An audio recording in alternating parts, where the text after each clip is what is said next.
하나님은 항상 하나님의 계획과 뜻을 이루실 때 한 가지 방법을 쓰십니다. 그건 뭐냐면 말씀을 하시거든요. 근데 이 말씀을 나중에 하지 않으십니다. 여러분 성경을 다 보십시오. 하나님은 항상 먼저 말씀하십니다. 먼저 알려주십니다. 내가 이런 일을 할 거야. 내가 너희들에게 이런 일들을 할 테니까 너희들은 내 말을 들어. 항상 하나님은 우리들에게 먼저 말씀해 주시고 먼저 피할 길도 열어주시고 먼저 성취할 수 있도록 길을 열어주시는 분입니다. 그래서 노아의 방주의 사건을 가만히 지켜보고 있으면 아주 재밌는 걸 발견할 수 있는데, 그건 뭐냐면 하나님은 끊임없이 백성들에게, 사람들에게 구원받을 수 있는 방법에 대해서 끊임없이 이야기하고 계셨다는 겁니다. 그 증거가 뭐냐면 120년 동안 방주를 지을 때 산꼭대기 위에 짓지 않았습니까? 많은 사람들이 산꼭대기를 보고 어떤 남자가 배를 완성해 나가는 과정을 보면서 저 남자는 왜 배를 만드는 걸까? 저 남자는 왜 저렇게 자신의 생계를 다 내팽겨치고 저 일에 모든 에너지를 쏟아부을까 궁금해했을 거예요. 그리고 120년이면 아마 지구에 존재하는 모든 사람들은 노아가 저 일을 왜 하는지, 무엇하고 있는지, 저 일을 통해서 하나님이라는 분이 어떤 일을 하려 하시는지를 전부 다 알았을 겁니다. 어떤 이들은 그 얘기를 듣고 경각심을 가졌을 수도 있습니다. 겁을 먹었을 수도 있고 또 비웃었을 수도 있고, 어쩌면 그 중에는 이렇게 생각하고 마음먹은 사람도 있었을 겁니다. 그래, 내가 그게 믿어진다. 내가 진짜 하나님이 물로 심판할 게 내가 믿어지니까 내가 저 방주를 타야지 라고 결심하고 결단한 사람들도 있었을 겁니다. 자, 그럼 여기서 여러분들께 퀴즈 하나 드리죠. 자, 믿음은 무엇입니까? 믿음이요. 믿음은 하나님께서 홍수를 내릴 거야, 이게 믿음입니까? 아닙니다. 믿음은 뭐냐면 배에 타는 겁니다. 배에 타지 않는 어떤 것도 믿음이 아닙니다. 이에 대해서 야고보 사도는 이렇게 얘기합니다. 2장 20절에 허탄한 사람아, 행함이 없는 믿음이 헛것인 줄을 알고자 하느냐. 이 얘기가 뭡니까? 믿음이란 건 행함이 없다면 그건 그냥 착각이요, 생각이요, 결심이고 마음뿐이라는 겁니다. 그런데 믿음이란 건 뭐냐면 생각하고 결단하고 마음 먹는 게 아니라는 겁니다. 여러분 말씀을 듣거나 기도할 때 눈물도 많이 흘리시죠? 눈물은 믿음이 아닙니다. 그럼 믿음은 뭐냐면 그 눈물 흘렸던 삶을 행하는 것. 그래서 야고보 사도는 우리들의 믿음이 거짓되고 헛되다라고 계속 얘기하는 겁니다. 오늘날 만약에 야고보 사도가 설교를 하면 우리들의 마음속에는 반감이 커질런지도 모르겠어요. 왜냐하면 야고보 사도는 딱 한 가지 기준만을 제시하고 있기 때문입니다. 행했어? 아니요. 그럼 믿음 아니야. 믿음이 뭔데요? 행하는 거야. 결국 이 얘기는 뭐냐면 믿음이란 건 순종과 연결되어 있다는 겁니다. 여러분 스스로에게 물어보시죠. 여러분들의 믿음은 순종과 연결되어 있습니까? 아니면 여러분들의 믿음은 생각과 연결되어 있는 거 아닙니까? 여러분들의 믿음은 각오와만 연결되어 있는 건 아닙니까? 정확하게 깨달으십시오. 정확하게 들으십시오. 믿음은 순종과 연결되어 있습니다. 순종하지 않는 건 곧 믿음이 아닙니다. 참 무섭고 어려운 주제의 말씀입니다. 자, 그래서 결국 어떻게 됐냐면 믿었고 순종했기 때문에 노아와 가족들은 방주에 탔습니다. 그래서 살았습니다. 나머지들은 믿지 않았고 순종하지 않았기 때문에, 혹은 믿는다고 착각했기 때문에, 혹은 이 날이 나중에 올 거라고, 나중에 배를 탈 거라고 미루었기 때문에 그들은 다 어떻게 됐냐면 결국 죽었습니다. 그리고 나서 인류는 어떻게 시작되게 되냐면 노아와 가족들이 배에서 내려옴으로 새로운 삶이 펼쳐지게 됩니다. 그때 하나님께서 두 가지 약속을 주셨거든요. 첫 번째 약속은 빨주노초 파남보 무지개의 약속을 주셨습니다. 내가 다시는 물로 세상을 심판하지 않겠다. 두 번째 약속은 뭐냐면 너희들은 이제서부터 내가 준 땅에서 생육하고 번성하고 땅에 충만하라는 하나님께서 축복의 말씀을 주십니다. 그리고 하나님께서는 정말 이 두 가지 약속들을 이루어 주십니다. 하나님은 다시는 지금까지도 홍수로 세상을 멸하시지 않고 여전히 무지개를 우리에게 보여주고 계시고, 두 번째 노아에게 축복하셔서 그로 하여금 생육하고 번성하고 땅에 충만하신 복을 허락하십니다. 그렇게 노아는 350여 년을 하나님께서 주신 새로운 땅에서 새로운 인생을 만들며 잘 살아갑니다. 자, 그랬다면 이제 노아도 그렇고 노아의 자손들도 그렇고 하나님 한 분만을 섬기며 잘 살아야만 합니다. 하나님 한 분만을 사랑하며 잘 살아야 됩니다. 그의 말씀에 귀를 쫑긋 기울이고 그의 뜻에 조금이라도 벗어나는 일들을 행하지 말아야 됩니다. 근데 전혀 예상치도 못했던 하는 상황에 부닥치게 됩니다. 그건 어떤 상황이었냐면 노아가 술에 취한 장면입니다. 여러분, 노아는 술의 위험성을 알고 있을까요? 몰랐을까요? 노아 전 시대에는 술이 있었을까요? 없었을까요? 있었습니다. 그리고 사람들은 그 술 때문에 망가지는 인생을 살았습니다. 그래서 노아는 그거에 대한 경각심과 두려움이 당연히 있었을 겁니다. 그런데 중요한 건 뭐냐면 노아가 어느 날 자신이 만든 포도주에 진하게 취했고 그리고 나서 끔찍한 결과 하나를 만들어내는데 그게 뭐냐면 자기의 아들인 함을 저주했다는 겁니다. 함뿐만 아니라 함의 자손인 막내인 가나안까지 저주하는 사건이 일어났다는 거예요. 말씀 읽어드릴까요? 창세기 9장 25절에 이렇게 나와 있습니다. 이에 이르되 가나안은 저주를 받아 그의 형제의 종들의 종이 되기를 원하노라. 왜 이런 사건이 일어났습니까? 이 노아가 취해 있는데 함이라는 아들이 이렇게 한 겁니다. 창세기 9장 22절이거든요. 가나안의 아버지 함이 그의 아버지의 하체를 보고 밖으로 나가서 그의 두 형제에게 알리매. 우리가 생각할 때는 아버지가 술에 취해 있고 아들이 들어와서 하체를 본 다음에 세상에, 그리고 나서 자기네 형제들에게 얘기했다, 요렇게 이해할 수가 있거든요. 근데 원문을 보게 되면 이 본다라는 게 뭐냐면 만족스럽게 봤다는 뜻이에요. 이 얘기는 뭐냐면 아버지를 보고 조롱했다는 뜻입니다. 내가 저럴 줄 알았어, 저 인간. 내가 우리한테만 말로만 떠들지 당신도 뻔한 인간이구만. 굉장히 긴 시간이었는지 짧은 시간이었는지 모르겠습니다. 하지만 중요한 건 뭐냐면 그는 그 시간 아버지를 조롱했습니다. 자, 두 가지 지금 내용이 나옵니다. 첫 번째는 뭐냐면 노아는 포도주에 취합니다. 그 믿음의 사람이요, 전 인류의 대표로 방주를 만들었던 사람입니다. 자, 두 번째입니다. 그 가족 중에 그 아들이 아버지를 조롱하는 겁니다. 왜 이런 일들이 일어나고 있을까요? 믿는 가정의 말입니다. 전 세계를 대표한 최고의 믿음의 가정의 그 자손들에게 왜 이런 일들이 일어나는 겁니까?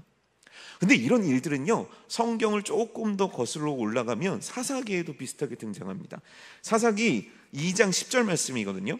그 세대의 사람도 다 조상들에게 돌아갔고 그 후에 일어난 다른 세대는 여호와를 알지 못하며 여호와께서 이스라엘을 위하여 행하신 일도 알지 못하였다는 거예요. 진짜 몰랐겠습니까? 여호와 하나님이란 이름을 몰랐겠습니까? 여리고성이 무너졌다는 걸 몰랐겠습니까? 알았겠죠. 노아는 하나님이 취하는 것을 싫어한다는 걸 몰라서 이런 겁니까? 함은 이렇게 조롱하는 것이 하나님께서 세우신 질서를 위반하는 것이고 하나님이 세우신 영적인 리더에 대해서 잘못하는 거라는 걸 몰라서 그랬던 겁니까? 자, 그럼 또 물어볼게요. 우린 몰라서 죄를 짓는 겁니까? 몰라서 불순종하는 겁니까? 몰라서 하나님의 뜻의 반대편, 하나님의 뜻에 대해서 모른 척하며 살아가는 겁니까? 아닙니다. 희미해져가기 때문입니다. 알아요. 안다니까요. 내가 이렇게 신앙생활하는 거 하나님이 원치 않으셔. 그런데요, 이게 어느 날은 내 가슴에 비수처럼 꽂히는 때가 있습니다. 근데 점점 신앙생활을 하게 되면 비수로 꽂히지 않습니다. 이 비수가 남에게 꽂히는 건 보이는데 나에게 꽂힌다고 생각하지 않습니다. 더 이상 하나님의 말씀에 대해서 충격받지 않습니다. 더 이상 하나님의 말씀에 대해서 애통하지 않습니다. 더 이상 하나님의 말씀에 대해서 듣고 내 삶을 들여다보려고 하지 않습니다. 그냥 그러려니 이번 주에도 그렇게 얘기하나 보다, 이번 주에도 말씀이 그렇게 전하나 보다, 아무렇지도 않게 여깁니다. 이 현상이 뭐냐면 가벼이 여기는 것, 중요하지 않게 생각하는 것, 희미하게 여기는 것, 대수롭지 않게 여기는 것. 지금 어느 날 갑자기 노아가 포도주에 취한 게 아닙니다. 어느 날 갑자기 함이 자기의 아버지를 조롱한 게 아닙니다. 어느 날 갑자기 사사기에 있는 이스라엘 백성들이 나 하나님 몰라 한 게 아닙니다. 어느 날부턴가 하나님이라는 존재가, 그의 말씀이 내 인생 가운데 희미해져 가고 있었기 때문입니다. 중요하지 않다는 거예요. 이 말씀을 가벼이 여기기 시작했다는 거예요. 그러려니 하고 받아들이고 있었다는 겁니다. 인류는 그래서요, 또 다른 비극을 만들어내기 시작하고, 그 비극의 결정적인 사건이 어디에 시작되냐면 우리가 잘 아는 바벨탑 사건으로 모여지게 됩니다. 바벨탑 말씀 한번 읽어볼까요? 창세기 11장 4절 말씀입니다. 제가 읽어드릴게요. 또 말하되 자, 성읍과 탑을 건설하여 그 탑 꼭대기를 하늘에 닿게 하여 우리 이름을 내고 온 지면에 흩어짐을 면하자 하였더니, 여기서 잘못된 것들이 발견되십니까? 이들은요, 탑만을 만든 게 아닙니다. 거대한 성읍을 만들자라고 이야기를 합니다. 그리고 이렇게 계획을 세우죠. 이 탑의 높이를 정말 높이 올리자, 하늘에 닿을 정도로. 그런 다음에 굉장한 말을 한마디 하는데, 그게 뭐냐면 우리의 이름을 내자는 겁니다. 여러분, 성경 말씀 잘 아시죠? 오른손이 한 걸 왼손이 알아야 됩니까? 몰라야 됩니까? 이 말이 됩니까? 저 성경 말씀이 있으면 이거 어떻게 하지? 그럼 눈을 감고 하면 되는 건가? 이 얘기가 의미하는 게 뭡니까? 네가 한 게 아니야. 너가 주인이 아니야. 이 손이 한 일이 네가 한 게 아니야. 오직 주님께만 영광 돌려야 돼. 여러분, 우리라는 존재가 내 이름을 내도록 허용된 인생입니까? 종이 무슨 이름이 있습니까? 종이 무슨 자격으로 자기의 이름을 냅니까? 종은요, 주인의 이름을 위해 존재하는 겁니다. 우리는 주님을 위해 존재하는 자들입니다. 그런데 지금 성경 말씀에 뭐라고 나와 있습니까? 우리의 이름을 내자는 거예요. 그래놓고 또 이들은 하나님 반대편에 서는데, 그게 뭐냐면 흩어짐을 면하자는 겁니다. 그런데 하나님이 원하시는 건 뭡니까? 온 땅에 흩어져서 이 땅을 충만하게 채우라는 거예요.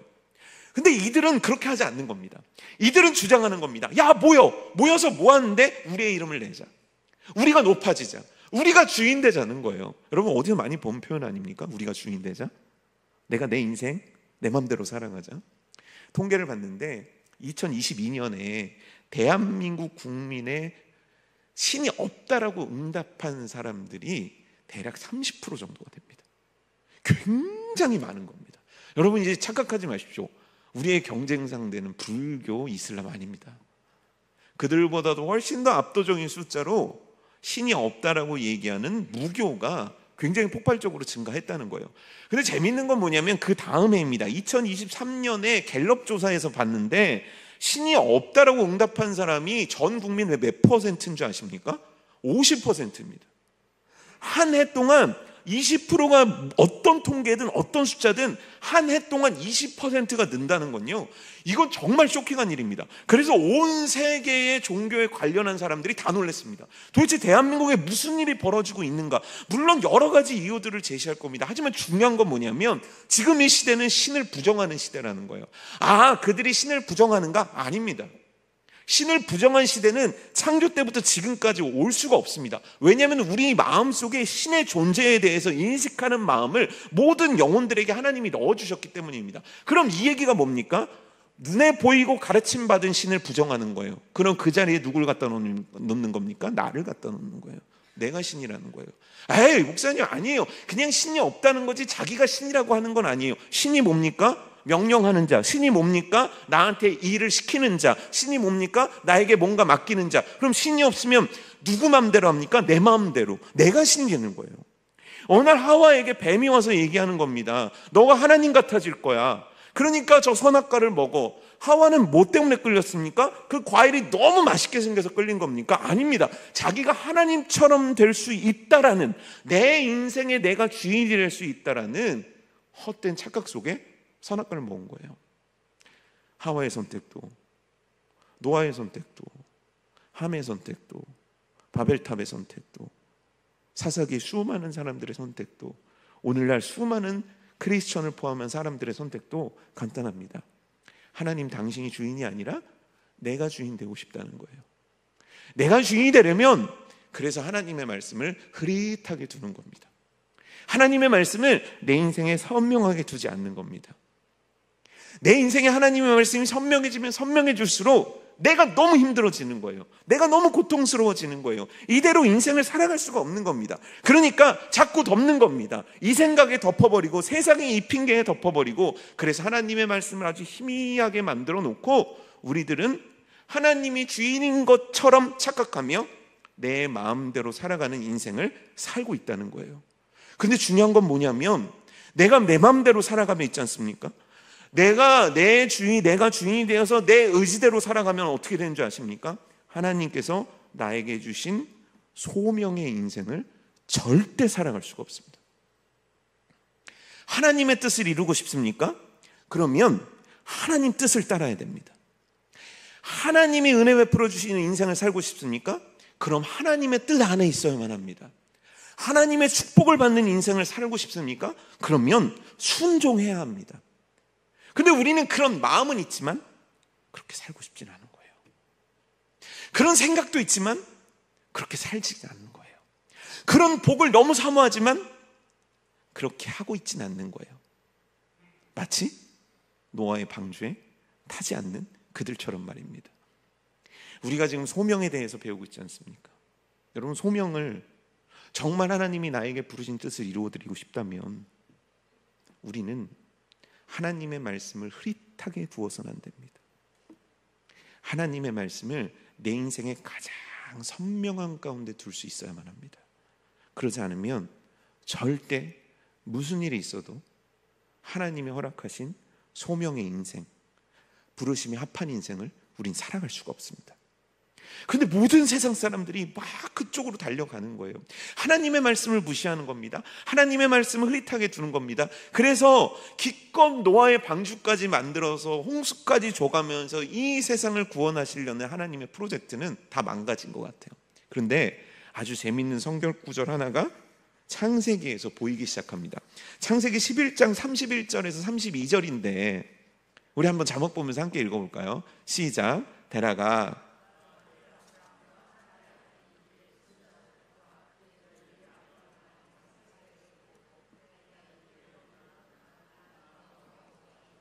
하란에 이르러 거기 거류하였으며 데라는 나이가 205세가 되어 하란에서 죽었더라.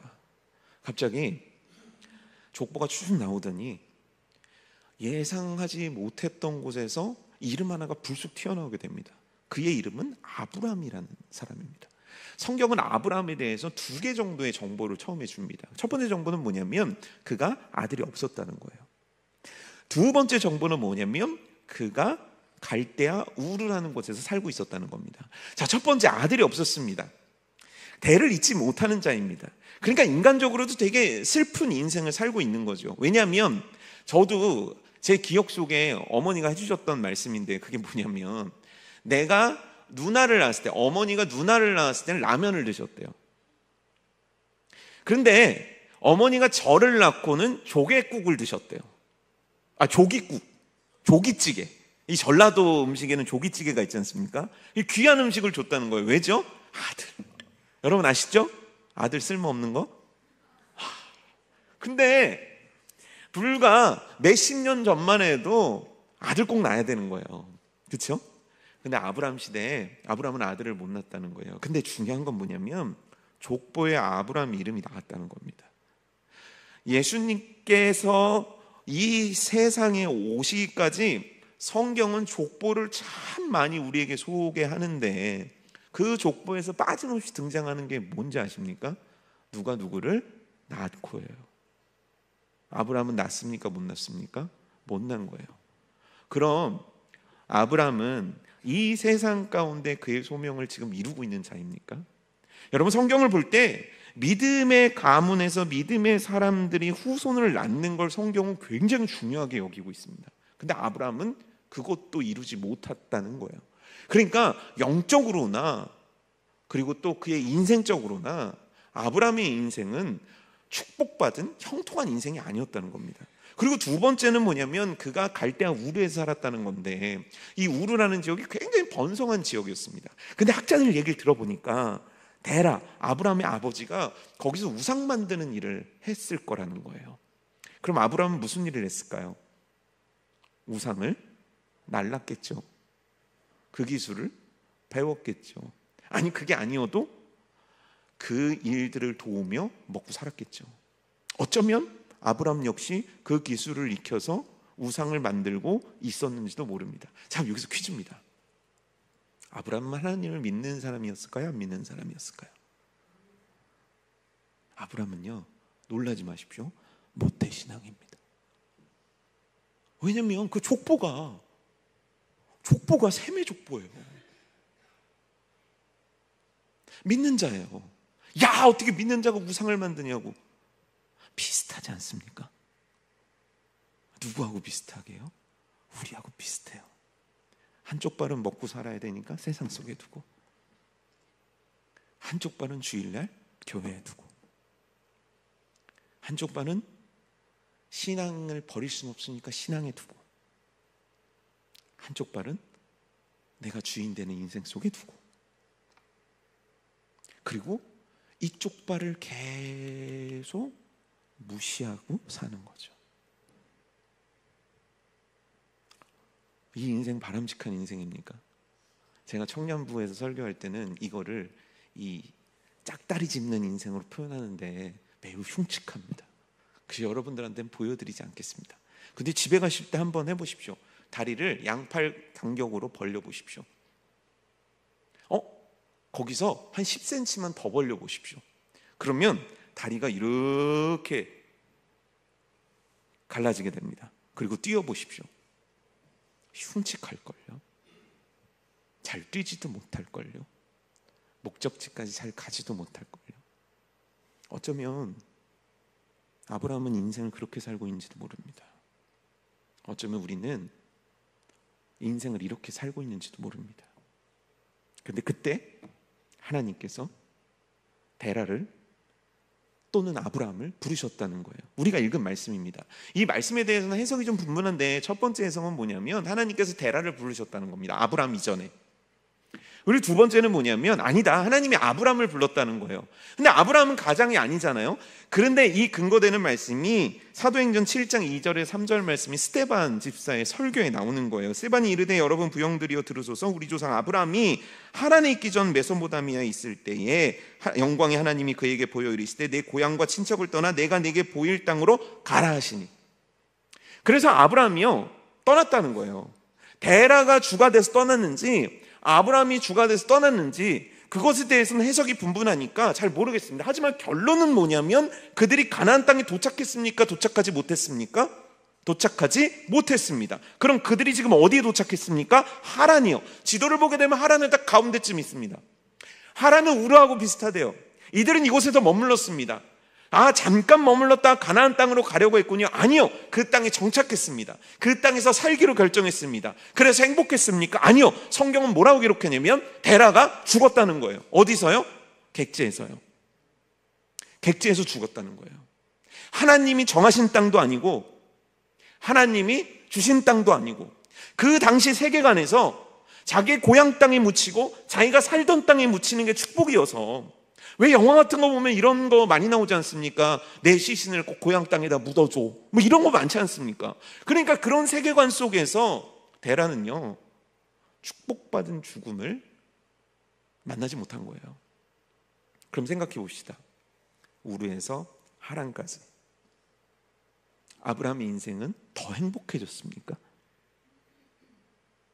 더 잘 됐습니까? 아들도 숨풍숨풍 났습니까? 아니요. 그의 인생은요 하란 땅에서 그리고 가나안 땅에 가기 전까지 그 인생은 계속 추락하고 있는 겁니다. 그런데 그때 우리가 잘 아는 두 번째 하나님의 말씀이 아브라함에게 임합니다. 그게 바로 창세기 12장 1절 말씀이에요. 뭡니까? 여호와께서 아브라함에게 이르시되 너는 너의 고향과 친척과 아비의 집을 떠나 내가 내게 보여줄 땅으로 가라는 거예요. 아브라함은 어떻게 해야 될까요? 가야 될까요? 여러분, 세상에서 제일 고통스러운 게 뭔지 아십니까? 알고 맞는 겁니다. 예전에 제가 중고등학교 때만 해도 체벌이 많았으니까 그러면 이제 1번이 나옵니다. 그럼 1번이 맞는 강도가 오늘 모두가 맞는 강도입니다. 근데 중요한 건 뭐냐면 1번이 아 하면서 이렇게 딱 쓰러지지 않습니까? 그럼 나머지는 맞지도 않았는데 이미 맞은 것과 같은 고통을 이미 느낍니다. 아는 거예요. 제가 얼마나 아플지를 느끼는 겁니다. 아브라함은요, 이방 땅에서 돌아다니는 경험이 뭔 줄 알아요. 그래서 그가 우르에서 하란에서 멈췄단 말이에요. 근데 하란에서 다시 가나안을 간다는 건요, 아브라함에게 어마어마한 괴로움이에요. 게다가 적지 않은 나이 75세라는 나이입니다. 자식이 있는 것도 아니고 재산이 막 는 것도 아니고 인생이 오르막에 잘 풀리고 있는 것도 아니고 아버지는 객사하시고 내 인생 속엔 잘 되는 것 하나 없고 신앙적으로도 영적으로도 모든 것들이 무너지는 시기가 12장 1절 말씀의 상황이었다는 거예요. 그런데요, 아브라함이요 떠납니다. 왜 떠났을까요?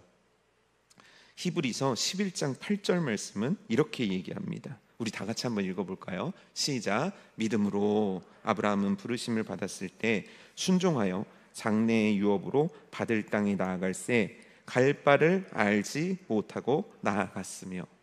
여러분, 이 말씀이 아멘입니까? 창세기 12장 1절 말씀 아멘입니까?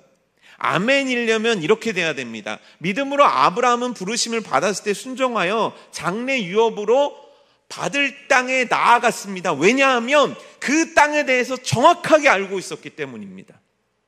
그 땅이 어떤 땅이고 내 인생이 어떻게 풀릴지에서 아주 정확하게 예상 가능하고 예측 가능하며 증명 가능했기 때문에 갔습니다. 그러면 우리가 성경 말씀을 읽기가 훨씬 편해집니다. 아브라함이요, 창세기 12장 1절에서 하나님의 명령이 어떻게 되냐면 내가 너에게 지시할 땅으로 가라는 거예요. 아직 지시하지 않았다는 거예요. 일단 네가 가면 내가 알려주든지 할게, 이 말씀인 거예요. 그 말씀의 불확실성 앞에서 우리는 정말 순종하기가 힘든 겁니다. 예를 들어 볼게요. 하나님께 11조 드려야 됩니다. 아멘입니다. 받아들입니다. 근데 11조를 드리려고는 손발이 떨립니다. 왜입니까? 이거 마이너스 될 것 같으니까요. 성경은 그렇지 않다라고 얘기하고 있어도 내가 마이너스가 될 것 같은 거예요. 그래서 못하는 겁니다. 주일 성수 하나님 앞에 예배 잘 드려야 됩니다. 그런데 예배를 드리러 와야 되겠다고 아멘합니다. 그리고 마음에 다짐을 합니다. 그리고 퇴근해서 집에 옵니다. 그런데 갑자기 몸이 너무 피곤한 거예요. 그리고 생각을 하는 거죠. 와, 이렇게 하다가 집에 가서 뻗겠구나. 야, 이렇게 가다가 내일 출근길도 막히겠구나. 그러니까 내가 집에 가서 쉬자. 말씀은 우리들에게 먼저 예배드리라는 걸 제시하고 있지만 우리들은 그 말씀이 나에게 선명하지가 않으니까 내가 원하는 선택을 하는 거예요. 하나님은 분명히 우리들에게 선명하게 얘기해 주시는데 받아들이는 우리들에게 말씀은 선명하지가 않은 거예요. 오늘 말씀을 계속 보세요. 선명한가? 절대 선명하지 않습니다. 근데 너무너무 선명합니다. 왜냐하면 2절에서 3절까지 하나님은 아브라함을 향한 확실하고 구체적인 그의 계획과 뜻을 그대로 이야기하고 있기 때문입니다. 그게 뭡니까? 내가 너로 큰 민족을 이루고 내게 복을 주겠다. 내 이름을 창대하겠다. 너는 복이 될 거다. 땅의 모든 백성이 너 하나 때문에 복을 받게 될 거다. 어느 사람에게는 이 말씀이 선명하게 보이는데 어느 사람에게는 이 말씀이 선명하게 보이지 않습니다. 여러분들에게 어떻게 보이십니까? 그런데요, 하나님은 우리들에게도 이 선명한 약속의 말씀을 해주셨습니다. 그 약속의 말씀을 오늘 여러 가지가 있지만 누가복음 12장 29절 30절 한번 우리 다 같이 읽어보겠습니다. 시작. 너희는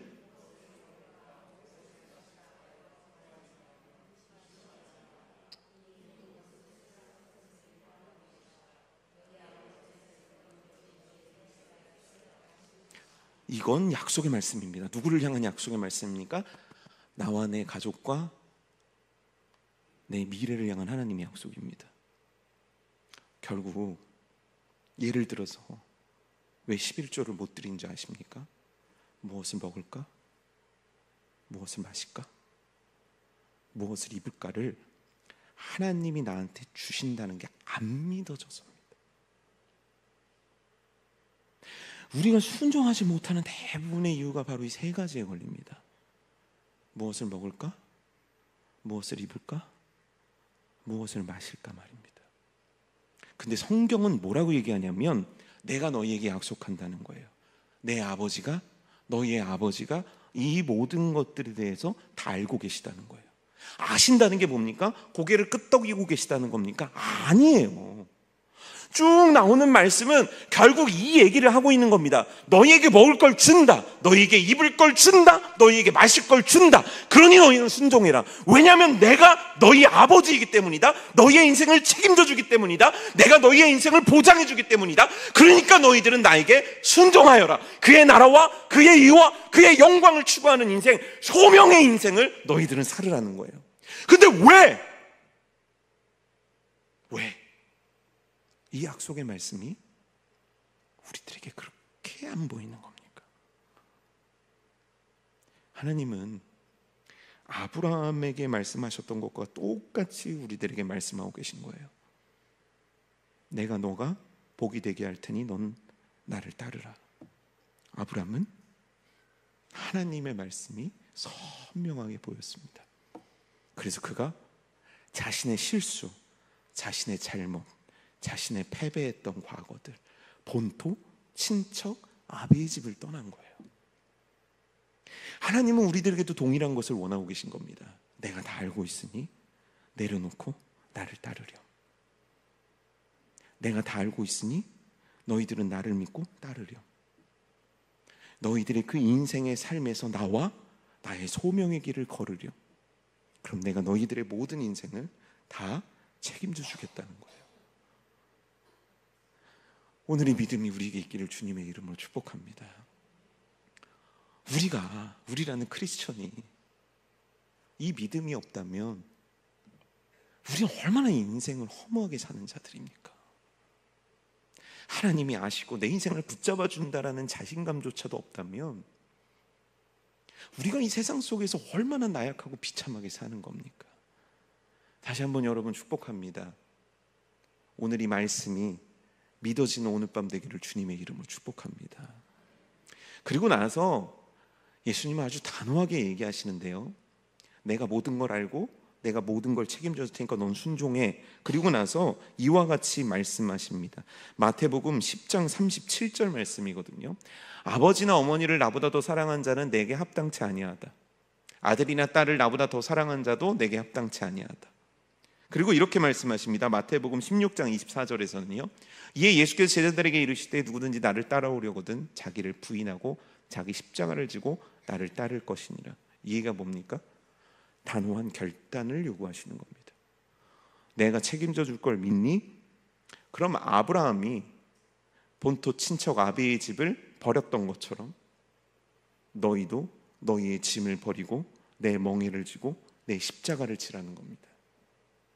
그럼 어떻게 됩니까? 그리할 때 아브라함을 통해서 이루려고 하시는 아브라함의 인생을 준비해 놓으신 하나님께서 우리 아브라함의 인생을 아브라함으로 바꾸고자 하시는 이 소명의 길과 소명의 역사들을 그때 우리 인생에 이루실 거라는 분명한 하나님의 말씀인 거예요.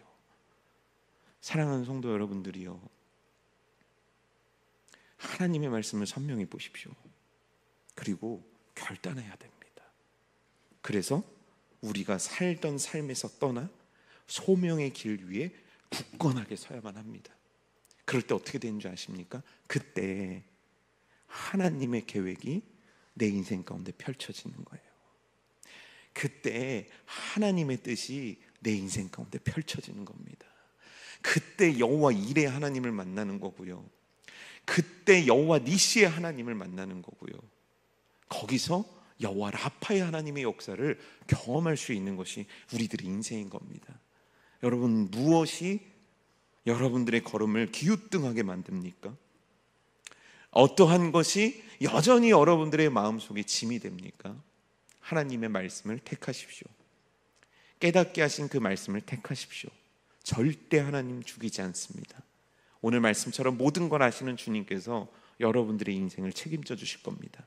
과거에 본토 친척 아비의 삶과 결별하는 순종이 우리들에게 있어지기를 주님의 이름으로 축복합니다. 함께 찬양 부르시겠습니다. 제가 진짜 궁금했던 게 하나 있었거든요. 그게 뭐냐면 왜 하나님은 아브라함에게 다시 기회를 주셨을까입니다. 궁금하지 않습니까? 왜 하나님은 다시 아브라함에게 기회를 주셨을까요? 이미 아브라함은 실패한 자고 하나님의 귀한 뜻을 어그러뜨렸던 자인데 말입니다.